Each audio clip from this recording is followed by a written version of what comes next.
Good morning, 920 Miracles community. Fear and weakness or freedom and power. I like to title this Rags or Riches.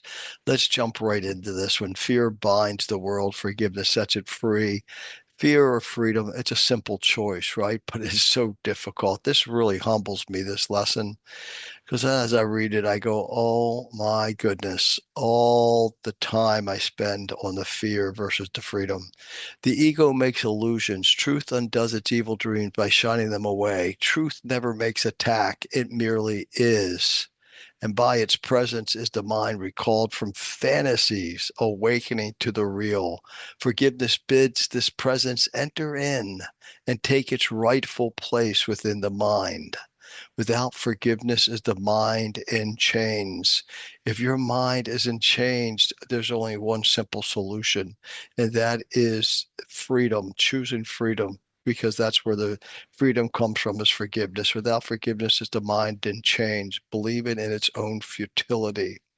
Yet with forgiveness does the light shine through the dream of darkness, offering it hope and giving it the means to realize the freedom that is in its inheritance.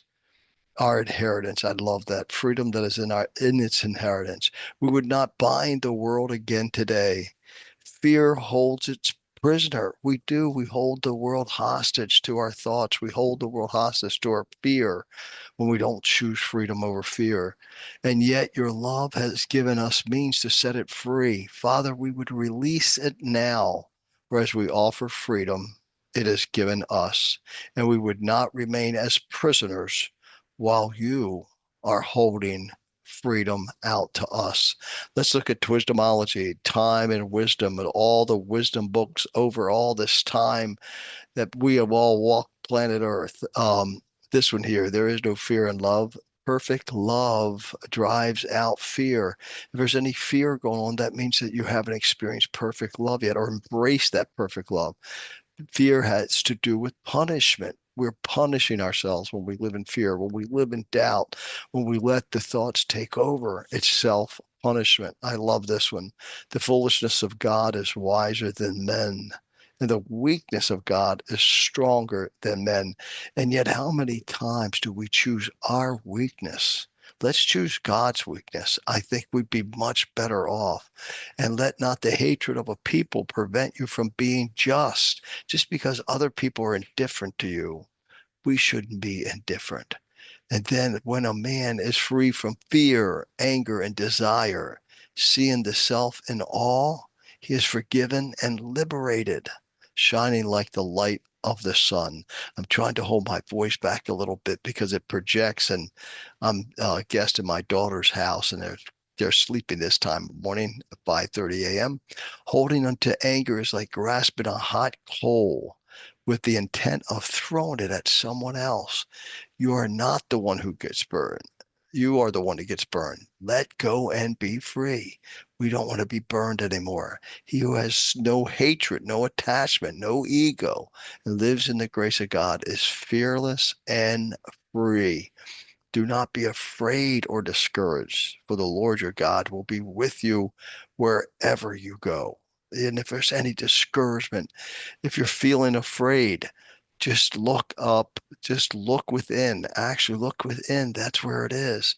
I love this. He that hath the spirit of contention is not of me, but is of the devil, who is the father of contention.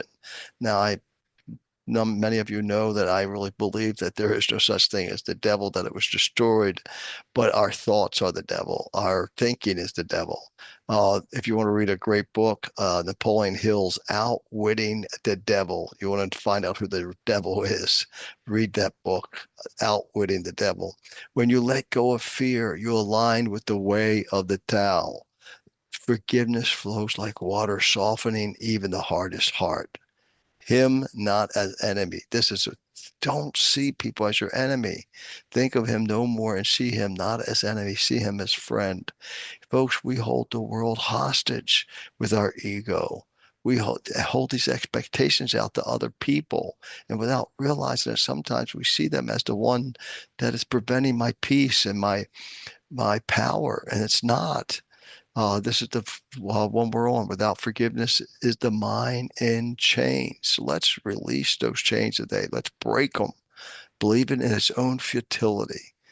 I'm so I don't want to believe in my futility. I want to believe in my power and my peace, and in that state of mind that nothing can get to you, nothing. To be wrong and nothing unless you continue to remember it. Let truth and harmony guide your actions. Forgiveness is the ornament of the brave. I love that ornament of the brave. I want to walk around with some ornaments, and that is the forgiveness. It is the greatest gift, the root of peace and harmony. Here it is, the root. That's the root. If you're not having peace, and if you're not having harmony in your life and harmonizing, then where is it? There's something that you haven't forgiven. You're holding life hostage. You're holding yourself hostage. Release from spiritual burdens to live in harmony. Forgiveness. I will forgive even those who've caused me harm, for resentment chains the heart while forgiveness sets it free. The truthful are free. See, be truth, do not repay evil with evil. Evil is lived backwards. Just because other people are living backwards in your life doesn't mean you have to live it backwards with them. The truthful are free, for they forgive even those who hurt them. In the circle of life, forgiveness is a key to balance. Here's the balance. If you're lacking balance, where is it? Harm none and let forgiveness heal what fear has broken. See, fear breaks things. It's what it does. It breaks all kinds of things, the most important things in life, the most precious things in life. I stand free and forgiven before the gods. The Creator's way is the path of freedom. The Maker's gift is forgiveness. Lifting the weight of fear. Here it is again. Lifting the weight of fear and binding all hearts to the light that's within. Freedom and clarity unburdened by the fear of pain. All these different books of wisdom. Our own soul is crying for this, that freedom, that sense of power in our lives, of our lives, that sense inside of us that we want freedom and we want power to make our own choices and feel good about our lives. So this is it, folks. Rags or riches. Rags or riches. Make it a tremendous day. And we're getting close to Thanksgiving right now. So happy Thanksgiving if we don't see each other again until afterwards. Talk to you later. Bye bye.